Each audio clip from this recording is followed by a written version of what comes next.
All right, welcome back to 5 6:30. President Trump's former chief strategist says the firing of former FBI Director James Comey may have been the biggest political mistake in modern history. Now, it is just one of the many things that Steve Bannon weighed in during his first major interview since leaving the White House. The question is, what kind of fallout, or will there be any fallout? Let's bring in Killian Meath, the GOP strategist and former director for marketing communications for the RNC, and also Maurice Simpson Jr. joins us via Skype right here. He's the president of the Prince George's County Young Democrats. Gentlemen, thank both of you for joining us today. Absolutely. All right, let me start with you, Jason. Is what Steve Bannon said, is that a big for the GOP? Well, no, He's talking about going after established, Republicans, Paul Ryan, Mitch McConnell. Sure. I think on some level, you can certainly read into it that it was to the establishment figures that he was speaking to.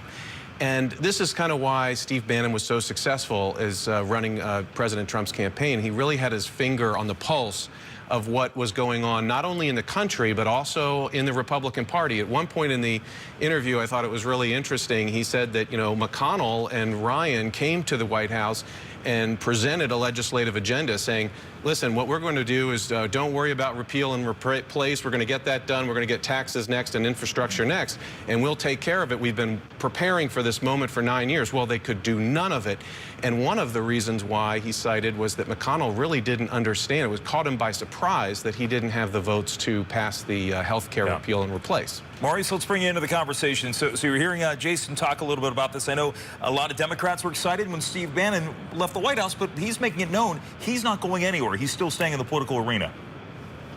Yeah, I mean, we clearly see that he has a vengeance. He has a list of fellow Republicans that he's interested in holding accountable, and even primary next year in the midterm.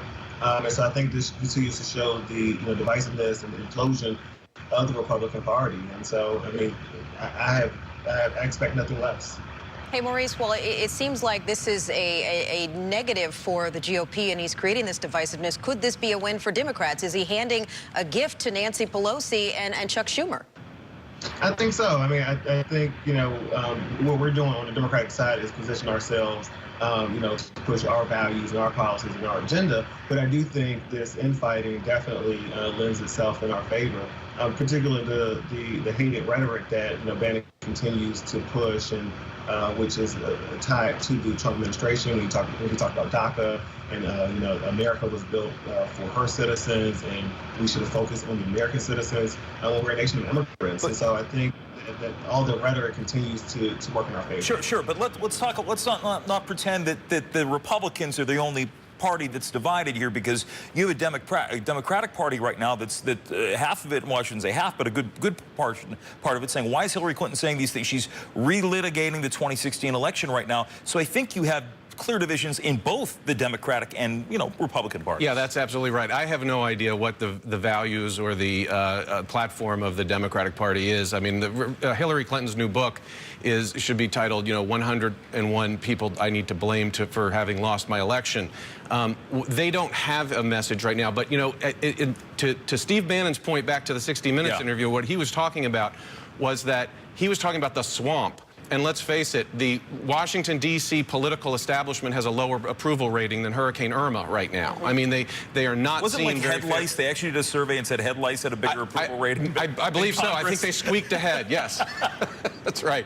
But no, this is what the primary, I think, refrain to his interview with Charlie Rose was that that Trump understood that there was this view among the American electorate. I don't care, Republican, Democrat, who.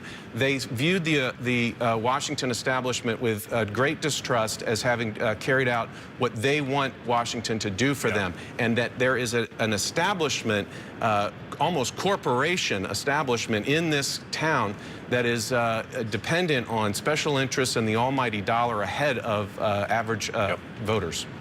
All right, gentlemen, thank you both so much for joining us. We're out of town. Unfortunately, we could continue this conversation, but the producer gave us the big wrap. Thanks so much. We appreciate it. Thank you.